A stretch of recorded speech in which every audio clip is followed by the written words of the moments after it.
Moi, j'ai le sentiment que c'est cette chanson qui m'a fait dire non, en fait, à tout ce que je voulais pas. J'avais l'impression qu'elle s'adressait à moi.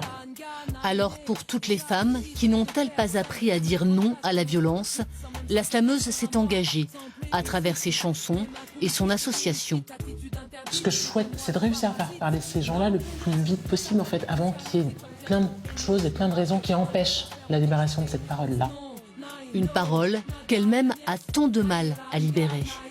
Si je suis aussi engagée, c'est ma façon de me soigner moi ou de me guérir moi, en fait.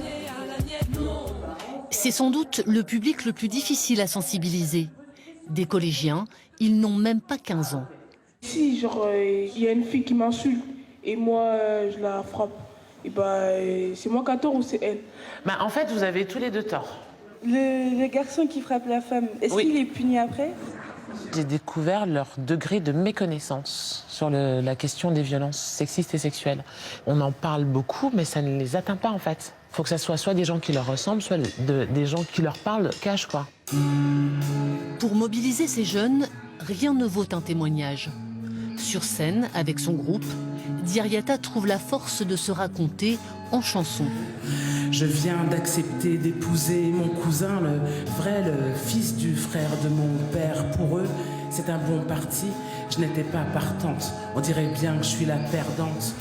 Moi, quand j'ai subi des violences et quand j'étais jeune, c'est à ce moment-là, en fait, qu'on aurait dû me parler des violences, ou qu'on aurait dû me dire, ah bah tiens, ça c'est interdit.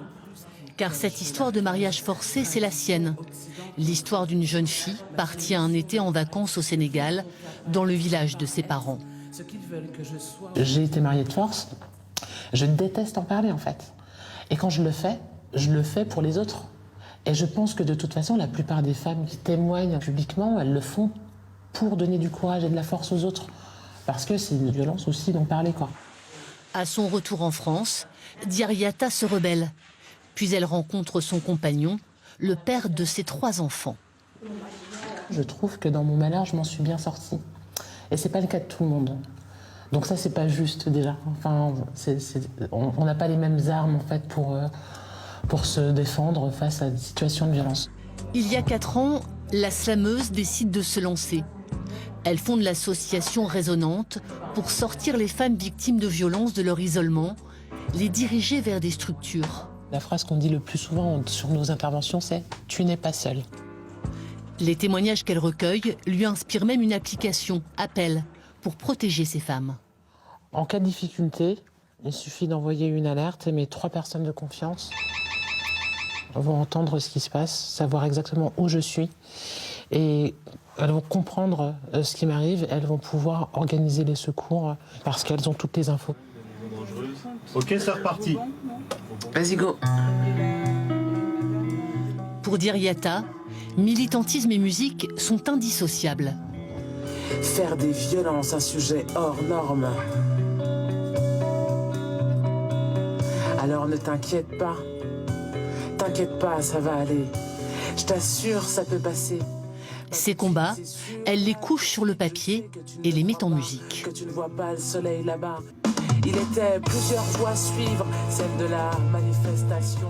L'écriture, la meilleure des thérapies. Elle anime d'ailleurs des ateliers pour aider d'autres femmes à se libérer. Ce qui est génial avec l'écriture, c'est qu'il n'y a personne pour t'interrompre. Il n'y a personne pour te dire que tu as raison ou tu as tort.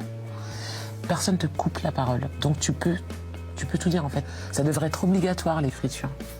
Pour tout le monde. Comme une ordonnance.